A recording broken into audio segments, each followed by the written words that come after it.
Care and cure homeopathy clinic को आपण मन को स्वागत। आज आलोचना करिबा इरेगुलर मेंसेस विषय ऋतुस्राव अनियमितता माने ठीक समय रे ठीक परिमाण रे हुए नहीं। विशेषकर तीनटा स्टेज रे आमे मेंस्ट्रुअल इरेगुलारिटीज देखा पाऊ।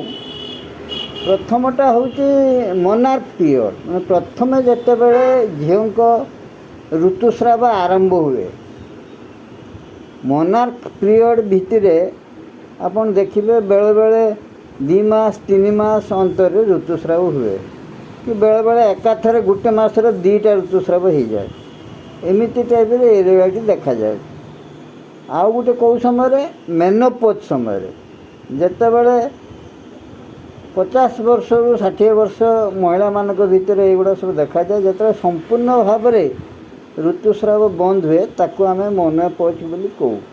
से पीरियड रे माने तार ऋतुस्राव बंद हबार मासे पूर्व कि 2 मास पूर्व कि 6 मास पूर्व एमती इरेगुलर देखा जाए। केबे केबे केबे 2-3 मास पर पुणी हम ना पुणी बंद हो एमती टाइप अनियमित देखा जाए। आउ गोटे स्टेज केतेबेले जेतेबेले आपण गर्भ धारण करती जेतेबेले कन्सेप्शन हुए मैं गेस्टेटेशन बोली कह जाए जेतेबेले प्रेग्नेंटी हुए सही समय 9 मास धरी आमर ऋतुस्राव हुए नहीं।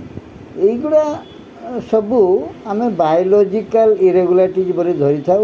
यह साधारणतः ये गोटे फिजिकल कंडीशन यह सबु स्त्रीलोकों पाखे देखा जाए। धन्यवाद।